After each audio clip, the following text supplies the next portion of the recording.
Hey guys, welcome to Beware the Awakening. Took a total blindside featuring our Rapid Strike Jumpluff with the new TM blindside, hitting 100 damage on any one of our opponent's Pokemon that already has damage counters on them for 3 colorless. We get to use this attack twice in a row with our Fluffy Barrage while using Raihan and Reversal Energy for the acceleration. We even have our Skwovet Swirls and Skwovet Skies to give our Jumpluff a wider range of attacks, 2 Counter Catcher and 1 Canceling Cologne to deal with Manaphy, with 1 𝑟𝓻𝓪𝓻𝓪 to search for our items, 1 Elekid for the 30 damage snipe on any one of our opponent's Pokemon, with Crackling Shot helping us do early damage in the game so that we get to play Blindside on the next turn, targeting any one of our opponent's Pokemon with Radiant Alakazam. We also have 1 Zeraora V for the additional snipe with Cross Fist, hitting 160 damage on any one of our opponent's bench while doing 100 damage on their active. Finally, with 1 Escape Rope for the switch, 1 Energy Surge with 2 basic Lightning and 1 basic Grass, 1 Rod, 1 Rescue Carrier and 1 Manaphy for the bench barrier. So that's all for the deck list. Now let's go for some gameplay and see how well this deck works. Okay, let's go for our first game with Total Blindside. We got the new TM from Paradox Rift for Rapid Strike Jumpluff, hitting twice with Fluffy Barrage. Super cool ability with a long range snipe of our TM Blindside, hitting 100 damage to any one of your opponent's Pokemon that have already any damage counters on them. So we get to hit basically 200 damage, 100 on any 2 of their Pokemon, right? Per turn, which is pretty crazy. We do have to discard the tool card though at the end of our turn, and that means after attacking twice with the Blindside, we can't really do it anymore. We have 2 copies of the tool card, but if we get it priced, then we can only hope to use it once. We do have the other scroll though.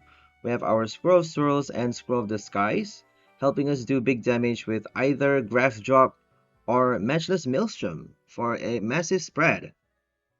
So now we're up against Roaring Moon EX with Darkrai V-Star, a Dark Box, which is just perfect for our Grass Jumpluff to hit twice as much damage with either Graph Drop or Spinning Attack. We can also do Matchless Maelstrom to hit extra damage in the active, while also spreading on the bench.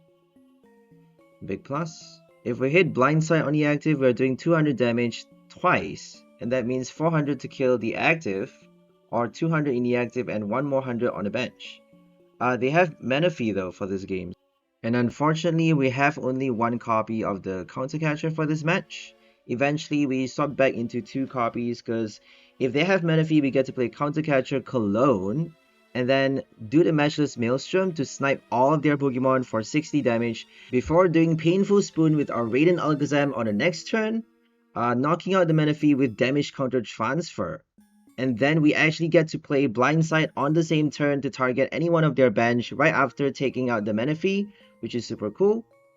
Or you can even play Raihan on your Zeraora V to play Cross Fist while doing the Counter Catcher Cologne on the Manaphy, taking out their active and also hitting the bench for 160, basically removing Manaphy from play so they get to snipe with Blindside later on in game.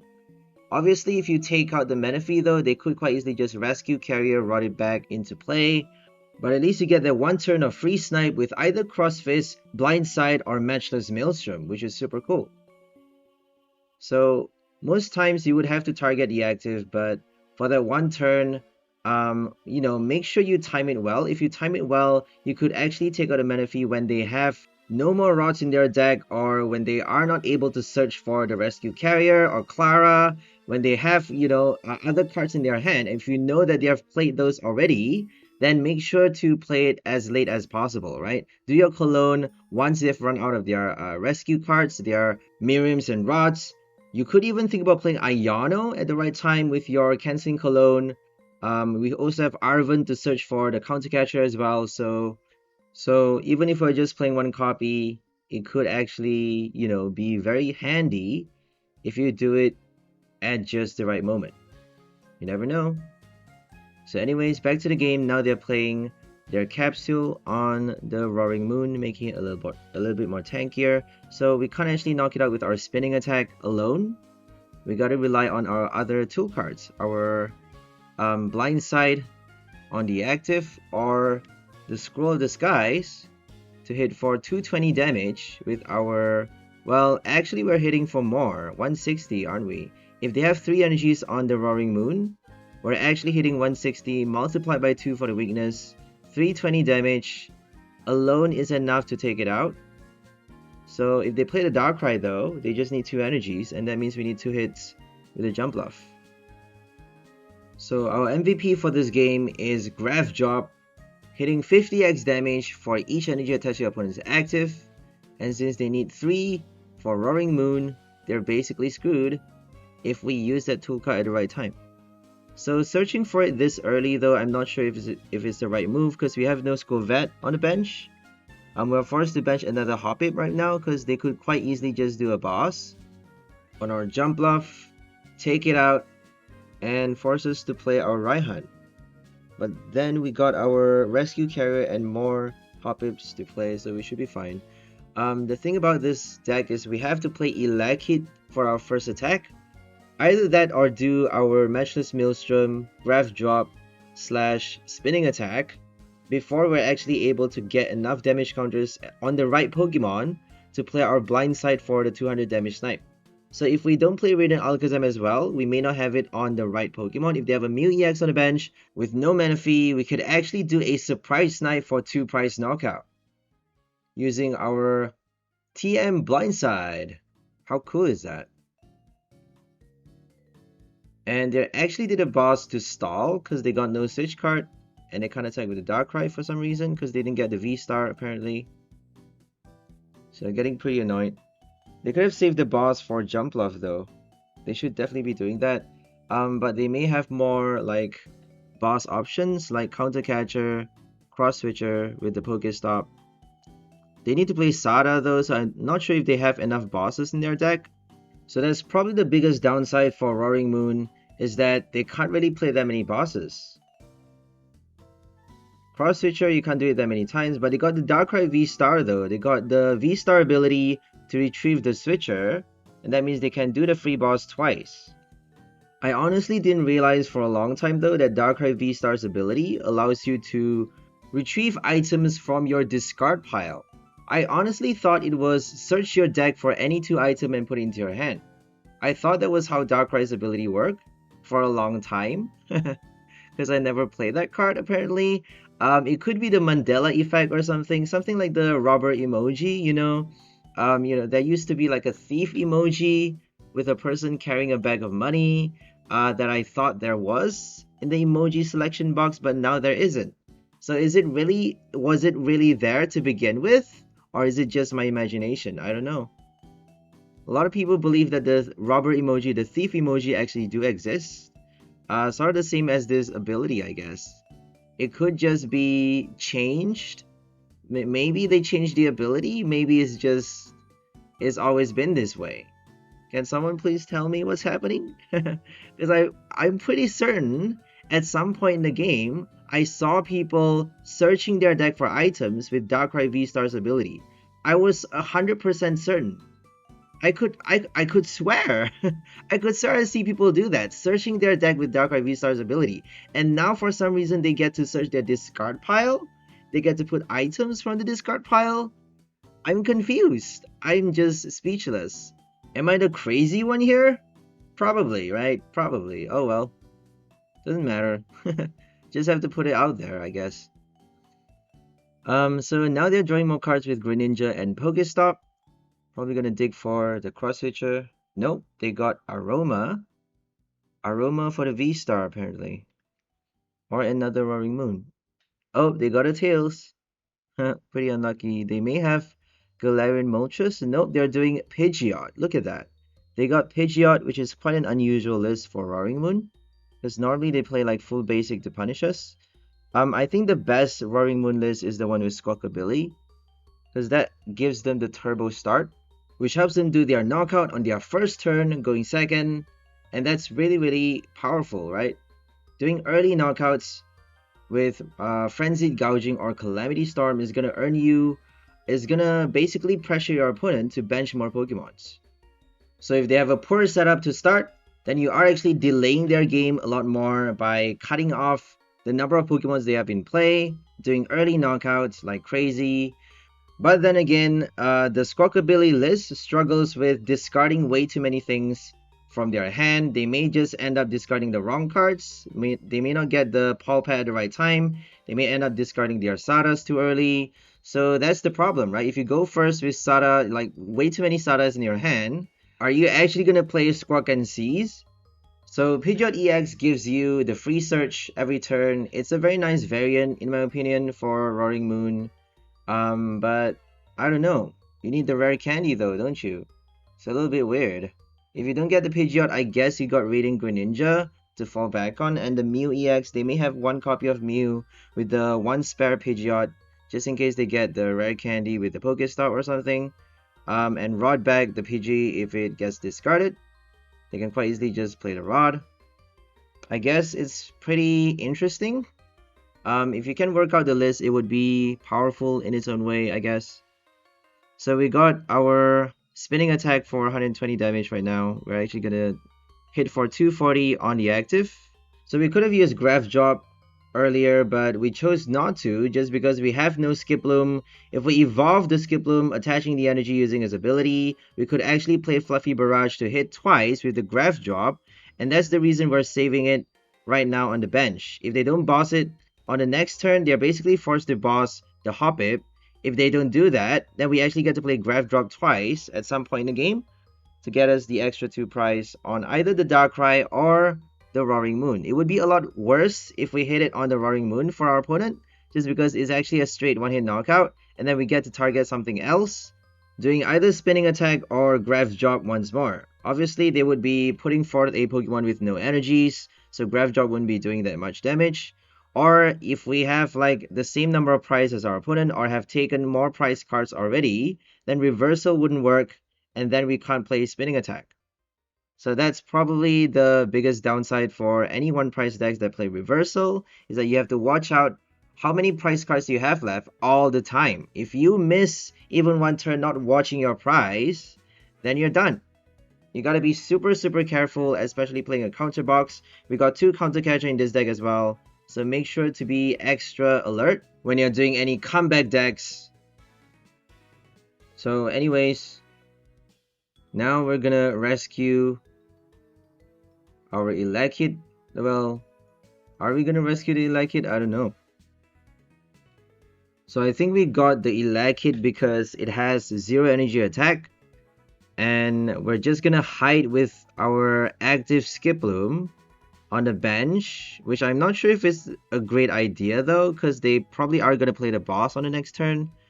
Maybe we should have just saved back, you know, another Hoppip with our carrier, because we got only 1 Rod left. If we don't play the Rod at the right time, we may not be able to win this game. I feel like the boss is coming.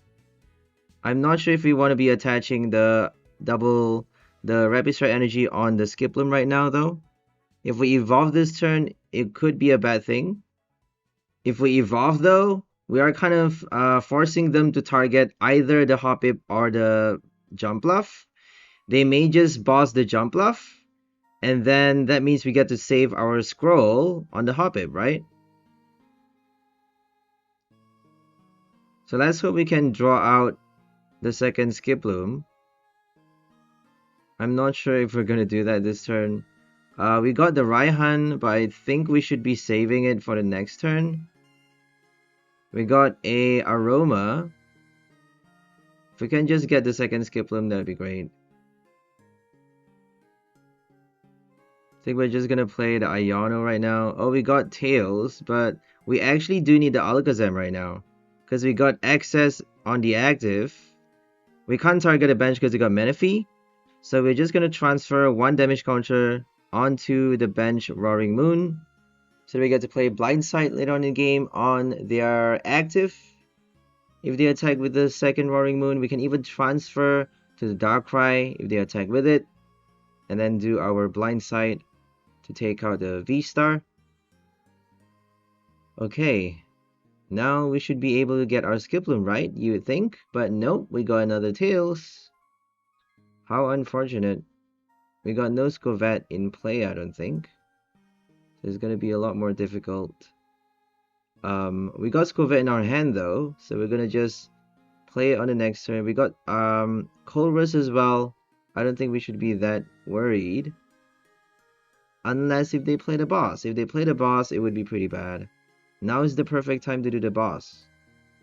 And I'm pretty sure they're gonna do it. We got the rod though from the prize, so I'm feeling positive. We just need 2 more Jumpluff to win the game. And obviously our tool cards. If they take out the one with the scroll, we got 2 more Blindsides to finish off the Roaring Moon. I'm not sure how we're gonna place the damage counter though, because we got 1 damage counter in play on our opponent's field. If we play the Blindside on the first one, how are we gonna play Blindside on the second one? That's the problem. So we maybe should not have attached the scroll that early. That's the thing though, your opponent don't really know what you have in your list. They may not be expecting us to play only 1 copy. They could be expecting more of the scroll. So they may just do a boss on the Jumpluff and not the Hoppip. That's misdirection, right? We want to be hoping for the scroll to stay in play as long as we can, so that we get to play Graph Drop at the right time for insta kill, drawing another 2 prize for an EX knockout, and then after that we just need to focus on the V-star kill. And for the V-star kill, we got Blindside, using our rod to shuffle back the Hoppip, and Chorus Skwovet Bibarel to draw out the Nest Ball. We should be able to evolve the second Jumpluff, the final Jumpluff, to basically finish off the game by using the TM, and also Reversal or even Raihan for the last kill. So it's all set. We're good to go. We don't need Zeraora for this game. It's not doing much. It's not going to help us at all because we just discarded our counter catcher. We have no means to cancel Manaphy's ability, and that means Zeraora is not going to help us anymore, unfortunately. Same goes for the Scroll of the Swirls.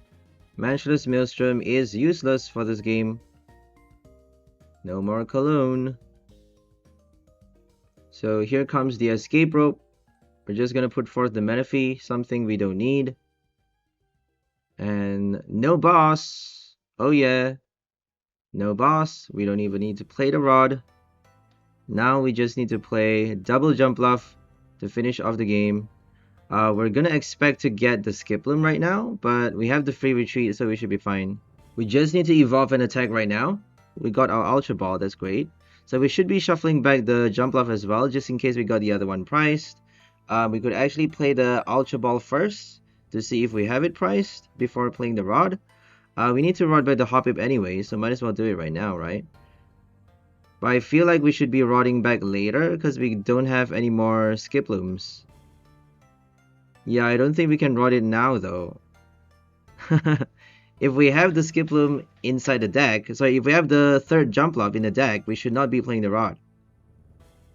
Because the only way of evolving the stage 2 is with Skiploom's ability. We have no rare candy for this list. Only 2 copies of the Skiploom, so once we run out of it, we're done. We can't, use Jumpluff anymore. We can't play Fluffy Barrage anymore. We have to play Zeraora. So maybe Miriam is in order. I don't know. I prefer playing Iono though, because if you get Miriam early, it's not going to help you draw cards. You get stuck. So there we go. We do have the third Jumpluff inside the deck, but we weren't actually paying attention, and we thought we had to play the rod early.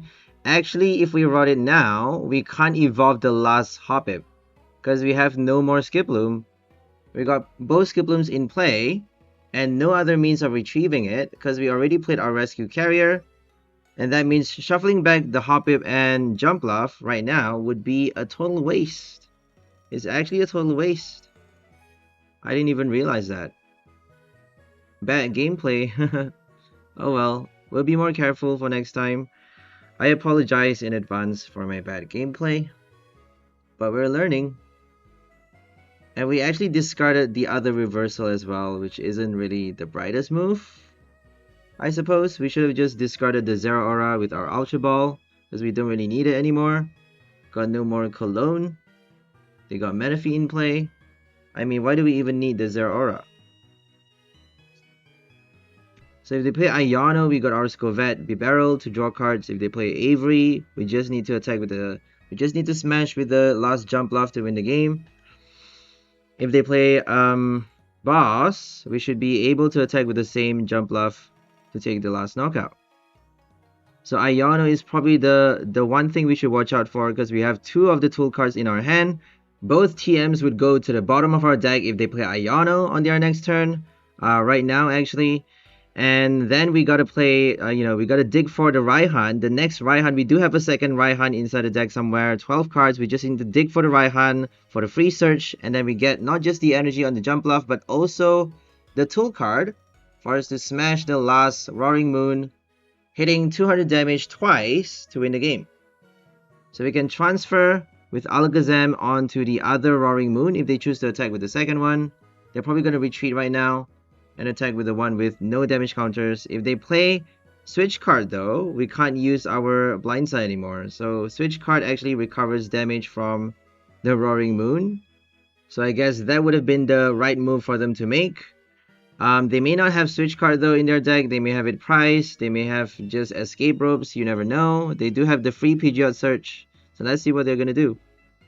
We could still win the game if we just play the Rod right just now. If we save the Rod for later, we could actually bench another Hoppip and then play Spinning Attack with the Raihan. Attach the energy on the Hoppip on the bench, preparing for the Blindside for the next turn. Get some damage in the game on the Roaring Moon. And that means if they retreat, attack with the second one, we can still Blindside the active by transferring damage counter with Painful Spoon once more on their next active, and then Blindside with the last Jumpluff. So we should definitely have been a lot more careful for this game. We played the Rod at the wrong time. Fortunately, they did not play the Switch card though. For some reason, Roaring Moon doesn't have a Switch card. And we were lucky enough to get by, making that horrible blunder. They have that 1 damage counter in play. It's over. We got Painful Spoons with Radiant Alakazam to transfer it onto the active. We got the energy and the tool card. We don't even need to play the Raihan. That's done. Blindside for 200 damage on the active. Twice in a row to finish off another EX. Hitting 400 damage for a delicious win. Oh yeah. So I think I'm just going to end the voice right here because focus on the game. Hope you guys enjoyed this one. So we're featuring our Rapid Strike Jumpluff with the new TM Blindside, hitting 100 damage on any one of your opponent's Pokemon that already has damage counters on them for 3 colorless. We have our Reversal Energy to help us satisfy the attack cost, and also Raihan with the Rapid Strike Energy for the double colorless. We even have our Zeraora V to hit for the extra snipe using Cross Fist, and Elekid for the extra 30 damage snipe for 0 energy to get some early damage in the game before playing our Radiant Alakazam to transfer those damage counters on the right Pokemon so that we get to target them with our Blindside, hitting 200 damage with Fluffy Barrage. So that's all for this video. Hope you guys enjoyed it. We'll see you next time. Have a great day and bye from the people. Enjoy your life.